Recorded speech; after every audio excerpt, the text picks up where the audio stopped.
$29 billion. That's not a movie budget.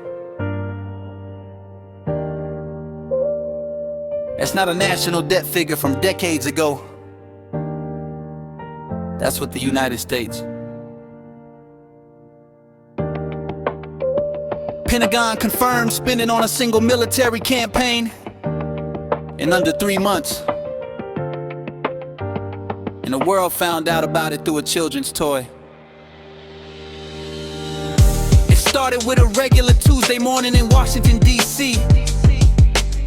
The news was humming, the coffee was brewing, and somewhere in a federal building a man named Jules was doing the math. He added up the missiles, he added up the jets, he added up the soldiers and the ships and the sweat. He looked at the number and cleared his throat real slow. $29 billion, and that's just what they know. Meanwhile, back in Ohio, Karen's checking her account. She's 3 weeks behind on rent and the groceries don't add up. Gas is $4 and change, the eggs are almost gone. She heard something about a war on the radio, but she turned the station on. Now here is where the story gets interesting, because halfway around the world someone got creative while Rand sat down with a box of plastic bricks. The little kind, the colorful kind, the kind that hurt when you step on them barefoot at night. They built little plastic jets, they built little plastic ships, they built a little plastic Pentagon with a tiny little price tag hanging off the door. $29 billion rendered in Lego form. They filmed it, they posted it, the whole world hit play. The comment section exploded like it always does. Some people laughed, some people were furious, some people said they've got a point though. The video showed a little Lego president shaking hands with little Lego generals, while little Lego dollar signs floated off into the digital sky. No blood, no names, just blocks and billions and a very small scoreboard. Back in Congress, Pete Hegseth was telling lawmakers the munitions issue had been unhelpfully overstated.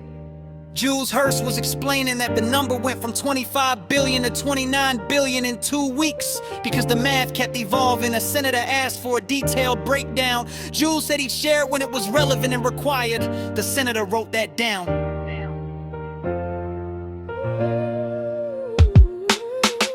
The ceasefire was described as being on life support. The Strait of Hormuz was still tense. Oil was hovering over $100 a barrel. Airlines were asking for bailers. Consumer prices were up almost 4%. Karen in Ohio was now working a second shift. The Lego video at 10 million views.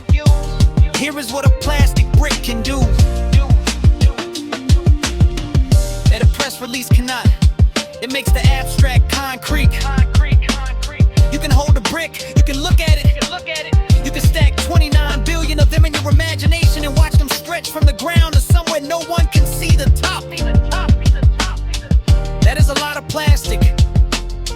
That is a lot of anything. The Pentagon said the real long-term cost, the basis, the veteran care, the ripple effects were still unknowns.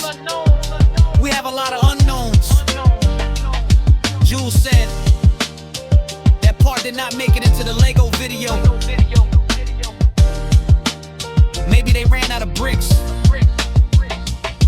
So that is the story. A number came out on a Tuesday. A video appeared made of children's toys. $29 billion was confirmed by the United States government as the official price of Operation Epic Fury so far. Not counting the bases, not counting the marble, not counting the things they're still figuring out. Karen turned the radio back on. The Lego video kept playing. And somewhere in the budget hearing room, someone was already updating the spreadsheet.